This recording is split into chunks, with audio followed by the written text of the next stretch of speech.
Olá pessoal, professor Evandro aqui.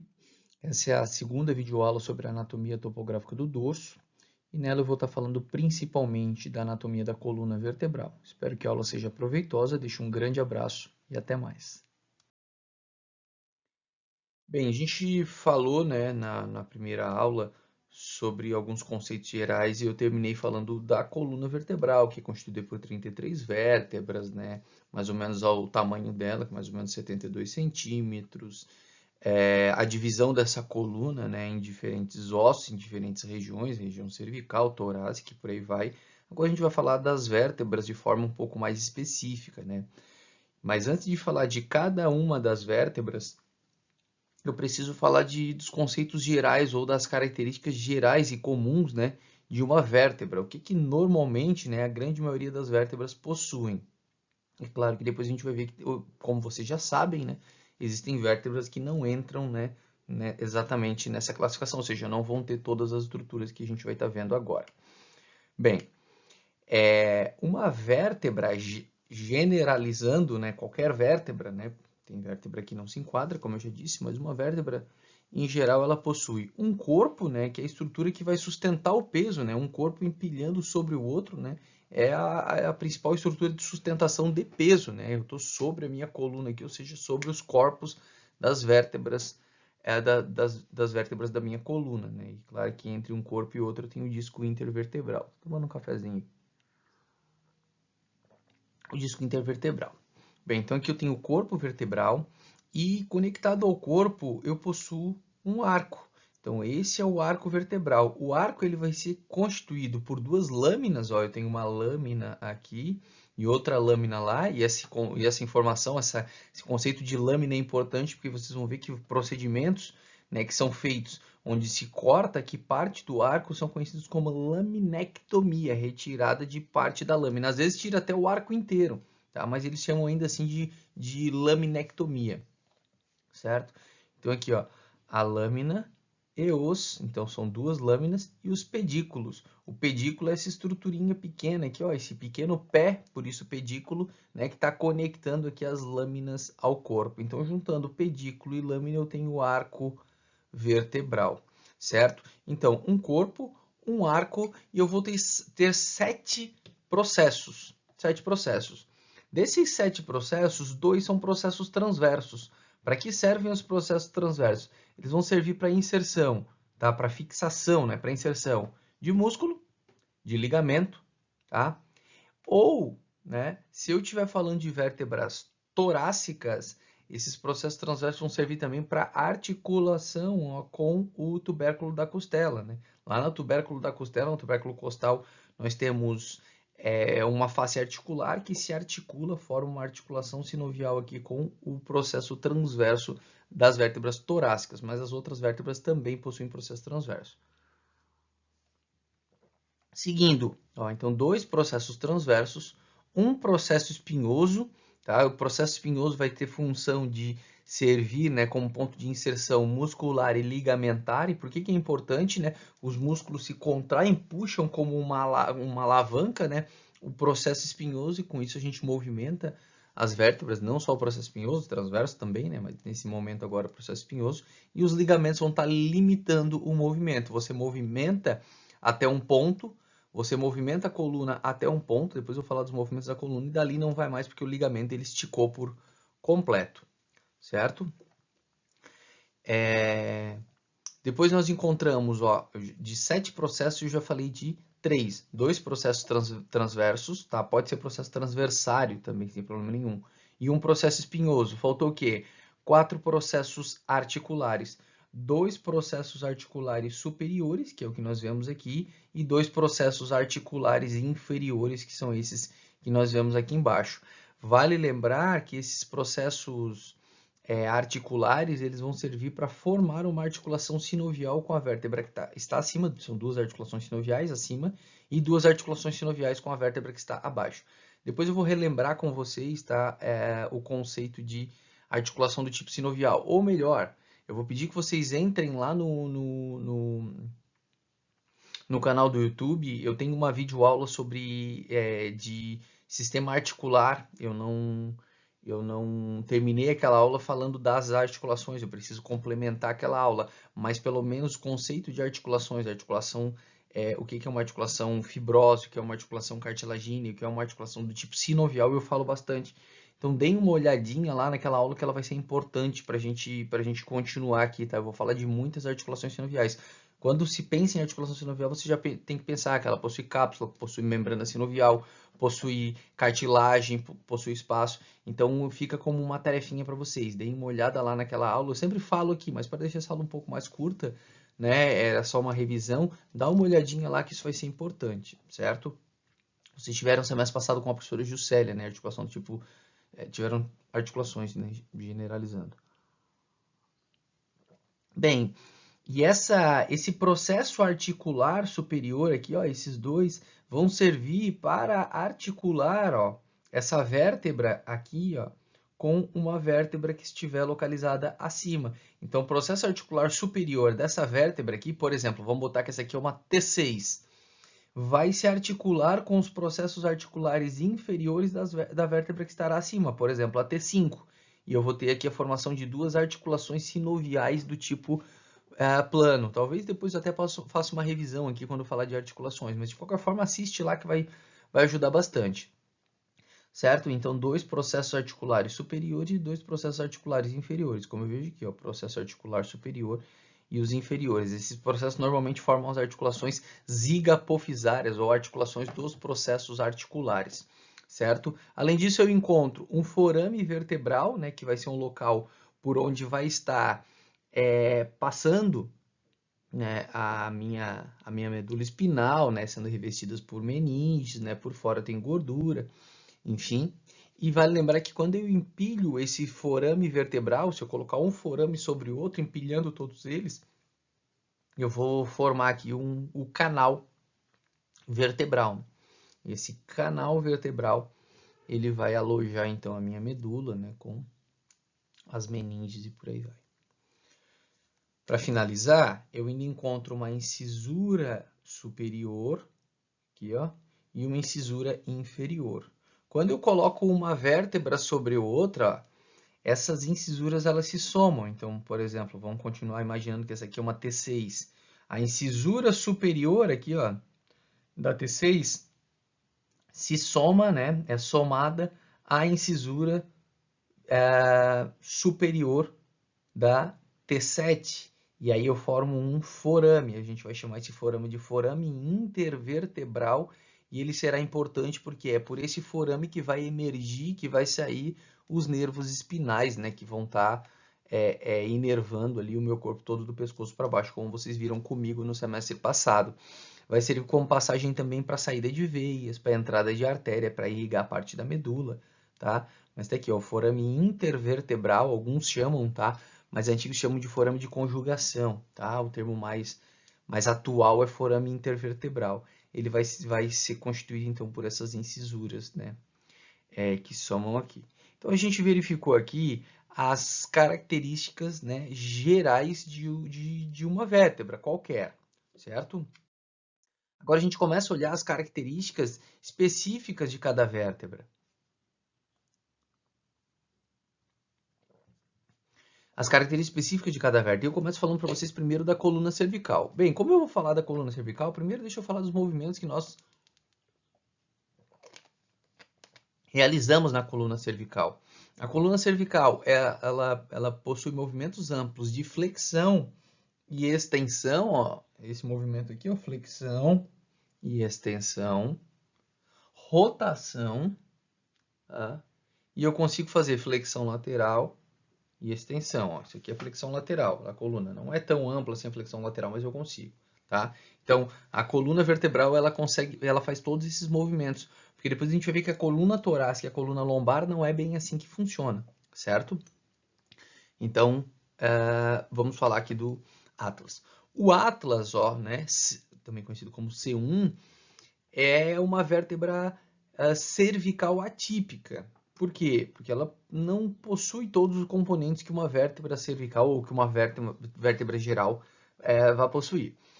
O que nós vemos no Atlas? Ó? Ela possui duas massas laterais. Eu acho que eu já comentei com vocês. Eu não comentei com vocês porque eu não dei essa aula para vocês, né? Mas Atlas vem do nome de um titã, tá? Que ele carregava o planeta, eu não sei que planeta que era, sobre os ombros, assim, ó. Então, como ele carrega o planeta sobre os ombros, denominaram essa vértebra, né? Dessa maneira, porque o Atlas é o osso que carrega a nossa cabeça, ele se articula lá com os côndilos occipitais e ele sustenta todo o peso da nossa cabeça. Então, a analogia esse titã, né, da mitologia, colocaram, acho que mitologia grega, penso eu, batizaram o nome dessa vértebra como Atlas. O Atlas não possui corpo, mas possui duas massas laterais, que serve como corpo, né? A gente não chama de corpo, mas serve como corpo. É ele quem sustenta os côndilos occipitais. Então aqui eu vejo as massas laterais de um lado e de outro. Essas massas, elas são ligadas, elas são unidas através de arcos vertebrais. O arco anterior, aqui, ó, que inclusive vai se articular com o dente do áxis, que a gente vai falar depois, e o arco posterior, que nós vemos aqui atrás. Ó, no arco anterior nós encontramos um pequeno tubérculo anterior. Esse tubérculo vai servir como ponto de inserção para musculatura e ligamento. E no arco posterior, tubérculo posterior, que serve para o mesmo fim, né? Em pontos de inserção. Essas projeções ósseas, a grande maioria delas, né, tubérculos, tuberosidades, cristas, vão servir como pontos de fixação para ligamentos e para músculos, pensando sempre que os músculos estão agindo, né, estão se contraindo para proporcionar movimento, e os ligamentos, na grande maioria das vezes, são limitantes, são limitadores. É como se fosse, eu preciso abrir uma porta, mas eu não posso abrir demais porque ela vai bater em tal local. Então eu vou colocar uma cordinha aqui, né, que permita que ela vá até um ponto e dali ela não passe. Isso é um ligamento, ele limita movimento. Você executa o movimento até um ponto e dali não vai mais porque o ligamento não permite. Então os ligamentos também se inserem nessas projeções. Nós encontramos aqui, ó, nas massas laterais um processo articular superior. Esse processo que nós vemos aqui, essa elevação, ele é côncavo. Ó. Por que ele é côncavo? Porque ele vai receber, ó, o processo articular superior vai receber o côndilo occipital. E o côndilo occipital é convexo. E aí ele vai encaixar, né, para formar uma articulação sinovial ali do tipo condilar. Alguns colocam que é do tipo celar, certo? No processo articular, sempre nesse processo articular, nós encontramos uma superfície de contato, ó, que a gente chama de face articular. E essa face articular, normalmente, ela é preenchida, ela é recoberta por uma lâmina de cartilagem. Na grande maioria das vezes, cartilagem hialina, que vai servir para quê? Por isso que é importante vocês olharem lá aquela aula de articulação, né? Principalmente a partezinha que eu falo de articulação do tipo sinovial. Eu vou dar uma olhadinha depois em onde é que fica onde que fica no vídeo e digo para vocês aqui, tá? Mas assim, essa cartilagem, essa cobertura de cartilagem, ela vai servir para fazer contato com a outra cartilagem. Então eu tenho osso aqui, eu tenho recoberto por cartilagem, do outro lado também tem osso recoberto por cartilagem, e o contato na articulação sinovial é cartilagem com cartilagem. Essa cartilagem então está recobrindo uma superfície de contato, que a gente chama de face articular, certo? Então tá aqui, ó, a face articular, certo? No processo articular. O processo é toda a elevação, como se o processo fosse a ponta aqui da minha mão, ó, tá? E a face, só a superfície de contato. Se eu tenho um processo articular superior, eu tenho também um processo articular inferior. Nesse processo articular inferior, nós encontramos a face articular inferior, que ela já é planinha, ó. Ela é retinha. Por que ela é retinha? Porque a articulação entre as massas laterais do Atlas, tá, e o corpo do áxis, né, o processo articular superior do áxis, né, os dois, ela vai ser uma articulação sinovial do tipo plano, do tipo lisinho, que permite simplesmente, ó, deslizamento, ok? E com isso, e por esse motivo, né, essa face ela segue essa anatomia, certo? Aqui nós encontramos o forame vertebral. O forame vertebral do Atlas é um forame bastante grande, né? O Atlas é a vértebra mais larga que nós temos, né? Das vértebras cervicais. Nenhuma outra vértebra é tão larga, né?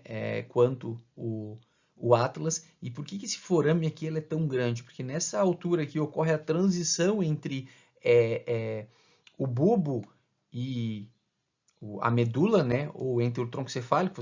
Anatomicamente a gente fala que o tronco cefálico acaba, né,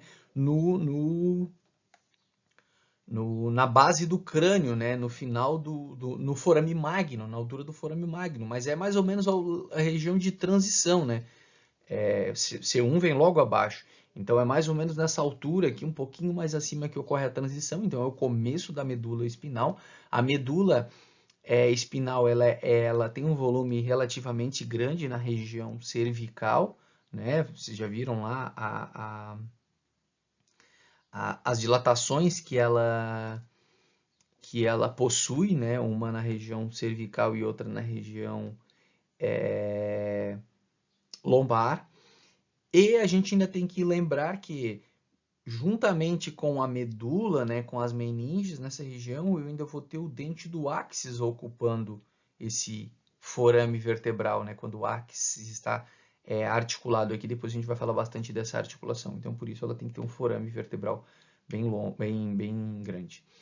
Aqui nós vemos o processo transverso ou processo transversário, né? E nesses processos transversos, ó, que são dois, nós encontramos o forame transverso ou forame transversário, que vai servir como ponto de passagem para a artéria vertebral, né?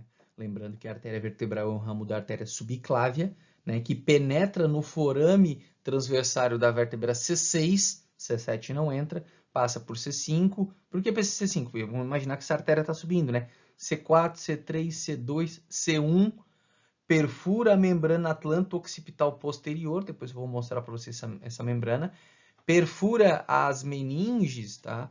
A dura mater e aracnoide, né? Passa a ser subaracnoídea, passa pelo forame magno e se anastomosa com a artéria vertebral do lado oposto para formar a artéria basilar, né? Essa artéria basilar vai originar vários ramos e essa artéria basilar, né, que é ramo da anastomose, né, é formada a partir da anastomose, não é ramo, né, é formada a partir da anastomose das artérias vertebrais, vai estar irrigando a fossa craniana posterior, ou seja, e o lobo occipital. Então, grande parte do lobo occipital e o cerebelo e tronco encefálico são irrigados, tá? Principalmente, embora haja uma rede anastomótica muito grande lá no polígono de Willis, né? No círculo arterial do cérebro,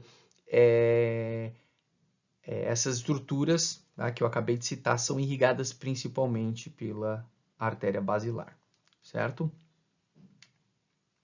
Ó, aqui nós vemos o sulco para a artéria vertebral, ela passa sobre esse sulco para perfurar aquela membrana atlanto-occipital posterior que eu citei para vocês, né? E entrar no canal vertebral. A artéria repousa aqui, ó, nessa face. Essa aqui é uma vista superior, né? E essa aqui é uma vista inferior do Atlas, certo? Ó, a face articular para o dente, tá no arco anterior, ó, essa face articular aqui, tá? Ela tá localizada aqui também. É aqui que o dente vai fazer contato, isso aqui vai ser recoberto também por cartilagem hialina, certo? E aqui nós vemos, ó, o dente do áxis, tá? Em contato com o arco anterior do Atlas, aqui é uma vista posterior, a gente está vendo por trás, ó, o processo espinhoso aqui do áxis, C3, C4 e por aí vai, certo? Eu estava dando uma olhada e aquela aula de sistema articular que eu falei para vocês, tá? O título dela é Sistema Articular Parte 1, foi uma aula gravada dia 28/4, e eu começo a falar de articulação, é uma aula um pouquinho mais longa lá no YouTube, eu começo a falar de articulação do tipo sinovial a partir do minuto, a partir de 16 minutos e 25 segundos. Então, quem puder dar uma olhadinha lá vai ajudar bastante vocês, tá? Enraizem bem esses conceitos, tá? E ali é uma aula bem conceitual. Então, quem puder dar uma olhadinha, para achar o canal, tá? Quem não acompanha, joga no YouTube Anatomia Humana Evandro que já vai aparecer. E daí vocês deem uma olhadinha nessa parte aí principalmente a articulação do tipo sinovial. Se puder assistir a aula inteira é até melhor para vocês, porque acaba revisando tudo, né? Mas foca principalmente ali no, como eu falei, no momento, no minuto número 16 ali, que é 16 minutos e 25 segundos, que é onde eu começo a falar de sistema de articulação do tipo sinovial. Continuando. C2, né? O axis, né? Axis vem de eixo. A vértebra C2, ela possui todos os componentes que uma articulação, que uma vértebra possui, né? Mas ela tem algo a mais. Essa aqui é uma vista anterior da vértebra, essa aqui é uma vista posterior. A gente está vendo de trás essa aqui, tá? Ó, o corpo vertebral, certo?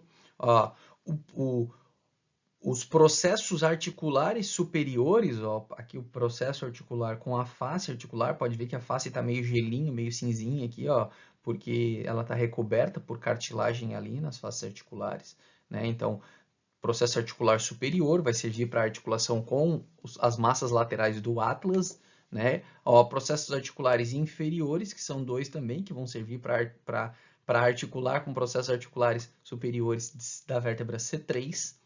O processo espinhoso, que já começa a ser bífido, tá? na vértebra C2. Os processos transversos ou transversários com os forames transversários, né? Que servirão para a passagem ali da artéria vertebral, como eu já falei para vocês.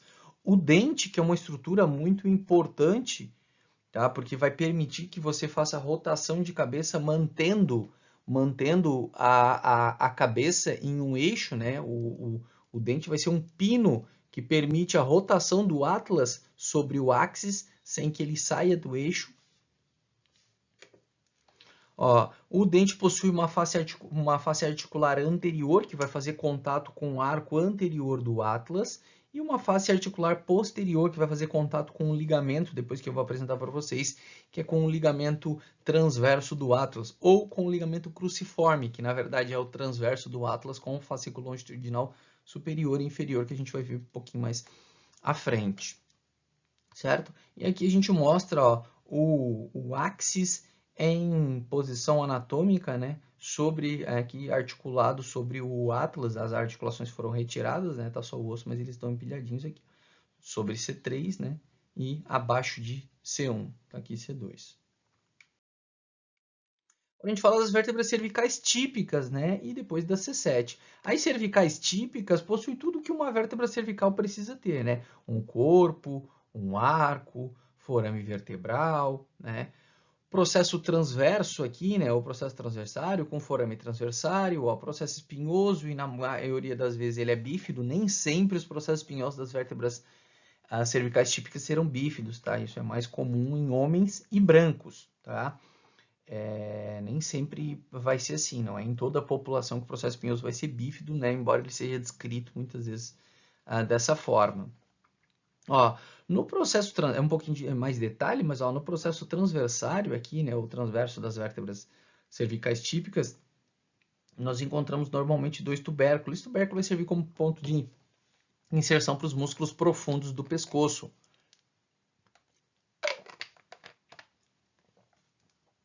Tubérculo anterior, tubérculo posterior, aqui, certo? Ó, e aqui tem um sulco para o nervo espinal. O nervo espinal ele vai passar aqui, ó, ele sai aqui da medula, né, emerge da medula, passa aqui sobre o pedículo, ó, o pedículo está aqui e emerge aqui, ó, por esse suquinho, tá? Então, por aqui vai sair o nervo espinal aqui entre as vértebras cervicais.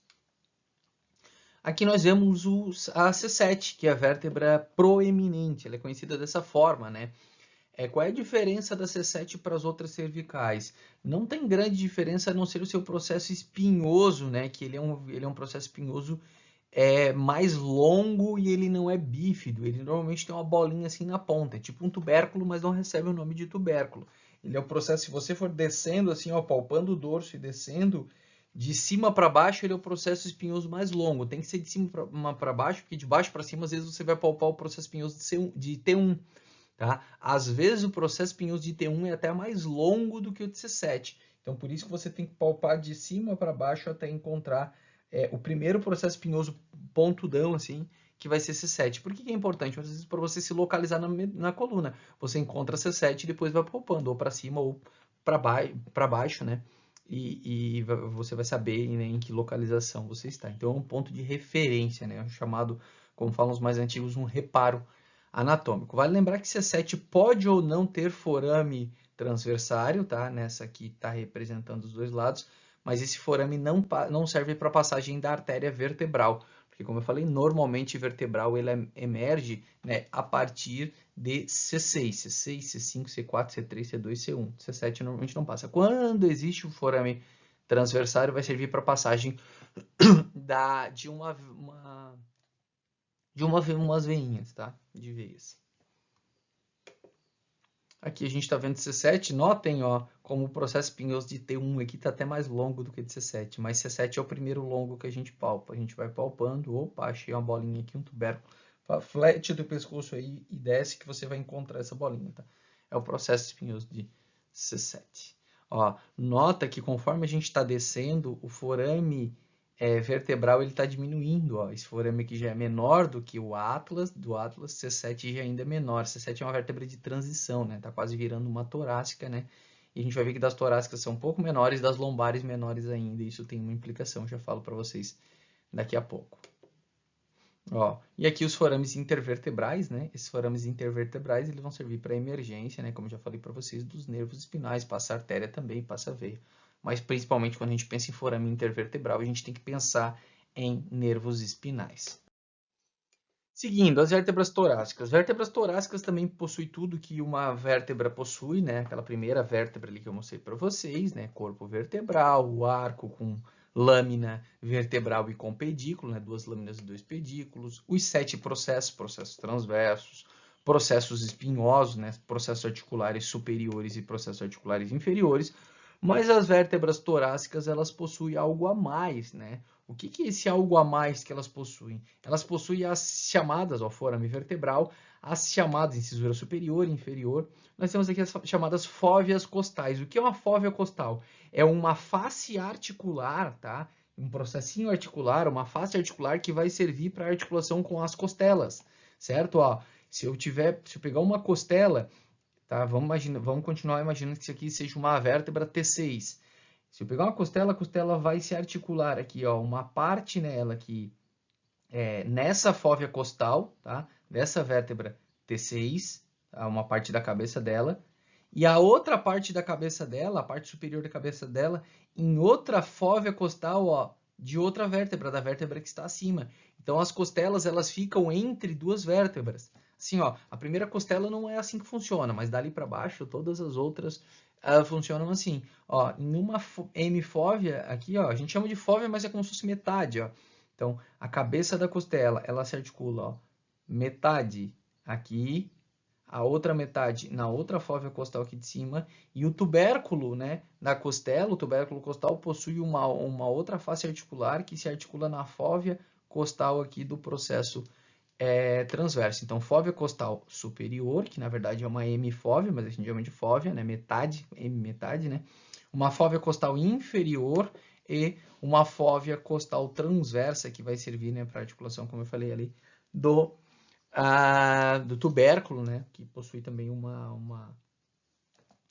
uma face articular, certo? Então, as vértebras torácicas, elas possuem essas características, além de ter um processo espinhoso bastante pontudo, né, e voltado para baixo, né? Essas são as principais características aí das vértebras torácicas.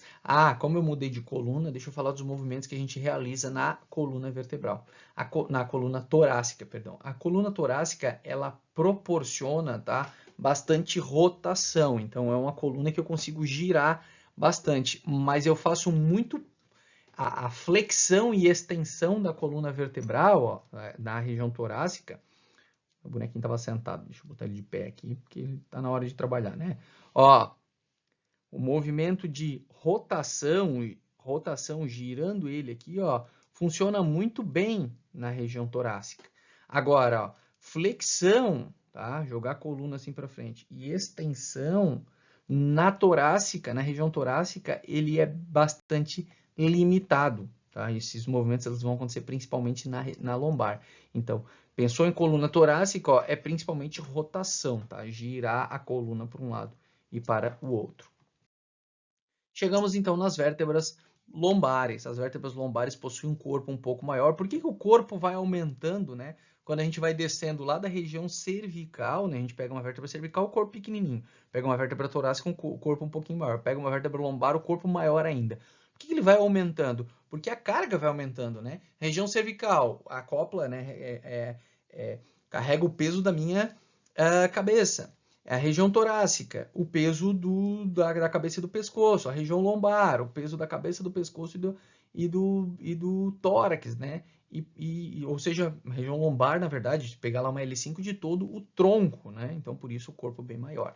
Aqui eu vejo ó, a vértebra, o corpo da vértebra lombar, né? Ó, o arco, né, com as lâminas e o pedículo, como já falei várias vezes para vocês. Aqui a gente vê o processo transverso, alguns chamam também de processo costiforme, tá? Pode ser denominado dessa forma.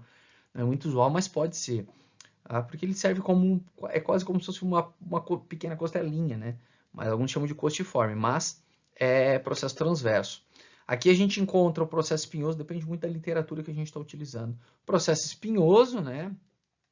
O que mais que nós encontramos aqui? Ó? Os processos articulares, ó, superiores e inferiores, né? Só que nessa vértebra a gente tem algo a mais. Ó. No processo articular superior das vértebras lombares, nós encontramos mais uma projeçãozinha que vai servir como ponto de inserção para musculatura e ligamento.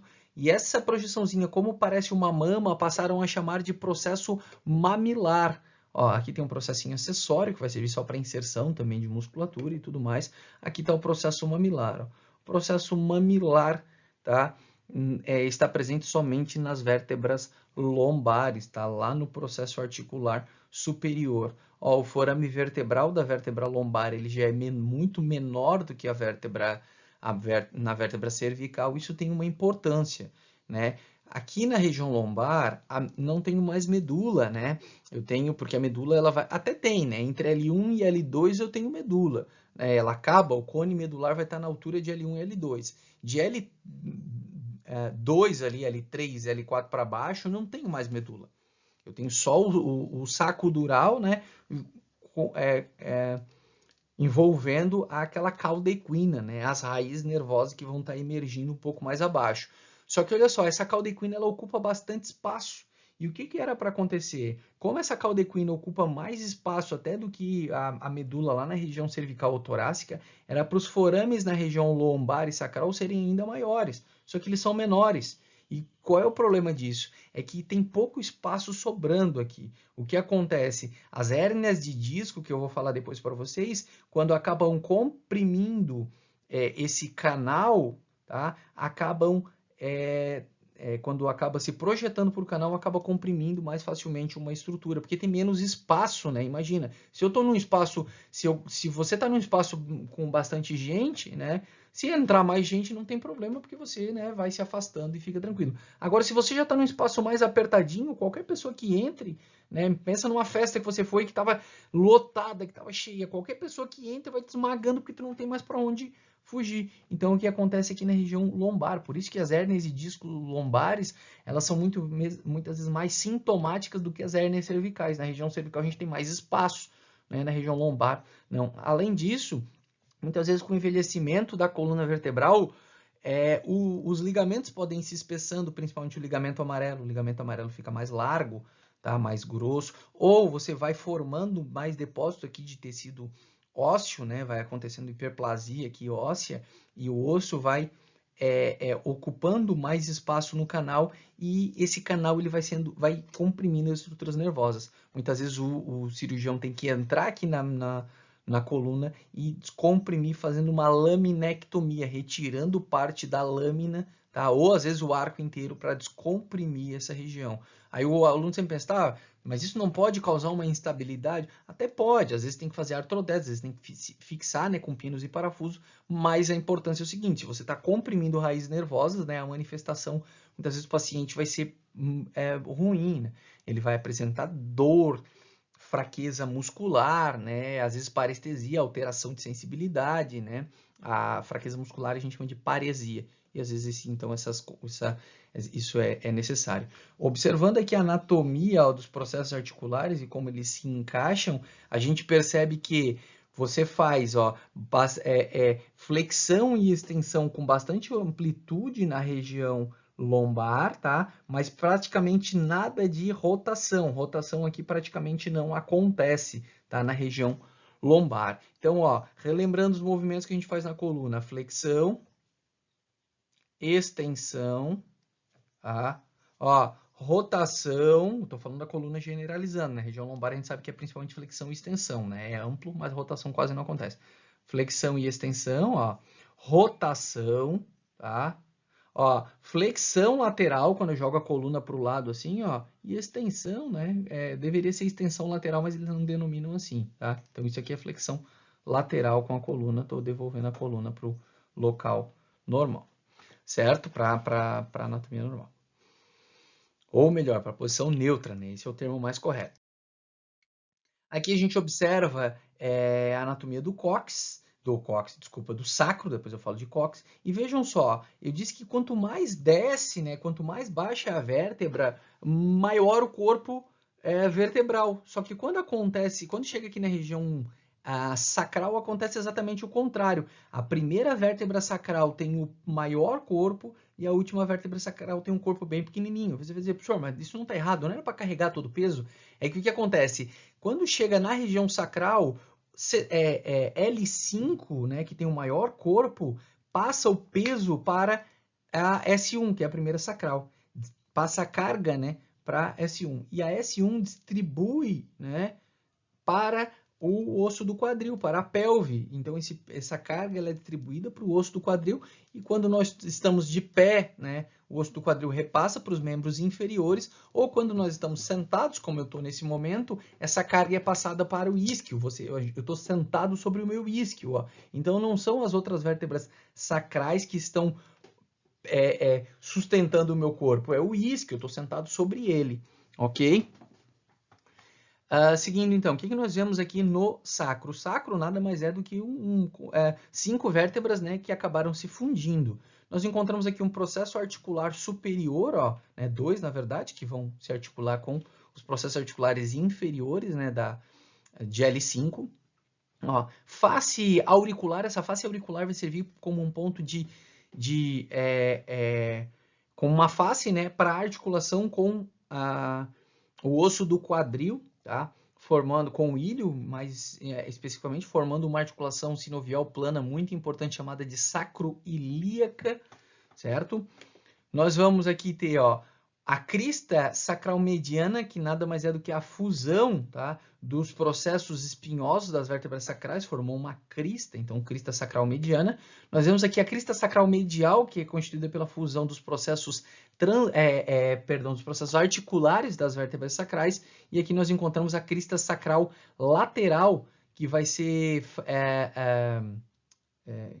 originada, tá, vai ser formada a partir da fusão dos processos transversos das vértebras sacrais. Vale lembrar que a última vértebra sacral, tá? Ou seja, S5, ela não possui arco, tá? Consequentemente, ela não forma processo espinhoso e ela forma uma abertura. Essa abertura que nós vemos aqui, o hiato sacral, ele é proveniente da inexistência do arco, tá? Da quinta vértebra sacral. Aqui nós encontramos os forames sacrais posteriores, que vão servir para a passagem do ramo posterior dos nervos espinais, aqueles fininhos, né, que vão estar inervando ali, né, fazendo sensibilidade do dorso, né, e motricidade dos músculos intrínsecos do dorso, a gente vai falar disso. O hiato sacral, que como eu falei, ele existe graças à inexistência, né, do arco da última vértebra sacral, e esse hiato sacral ele vai ser um ponto de referência, né, e ele vai ser utilizado para procedimentos, para anestesias, tá, para colher líquor no recém-nascido, tá, e por aí vai. No recém-nascido, o líquor é por aqui, tá? No adulto pode-se utilizar o hiato sacral como ponto para a anestesia, tá? Das raízes mais inferiores. Ó, nós encontramos aqui na região lateral ao hiato sacral os cornos sacrais, tá? Que eles são palpáveis, ficam um pouquinho acima do ânus, 1 a 2 centímetros acima do ânus, nós conseguimos palpar esses cornos sacrais, né? E aí sabemos exatamente que estamos no hiato sacral, tá? E é ali que é puncionado, né? Com agulhinha. Aqui, ó, por uma face vista anterior, né, a face pélvica, uma vista pélvica, nós vemos o promontório sacral, que é a parte mais anterior aqui do sacro, né, os forames sacrais anteriores, que vão servir para a passagem dos ramos anteriores dos nervos espinais, né, que são mais grossos, como vocês sabem bem, né, vão estar formando ali os nervos, né, que vão compor os plexos, né, por exemplo, aqui, ó, o nervo isquiático, por exemplo, várias raízes vêm desses forames sacrais anteriores, uma vez que o nervo isquiático ele vai ser constituído por raízes de L4, L5, S1, S2, S3 e né, S4 às vezes ajuda, às vezes não, certo? Ó, as linhas transversais aqui, na verdade, é um remanescente, né? É a ossificação aqui das cartilagens que existiam durante o desenvolvimento embrionário e durante a infância, né? Esses ossos fundiram e ficaram dessa forma.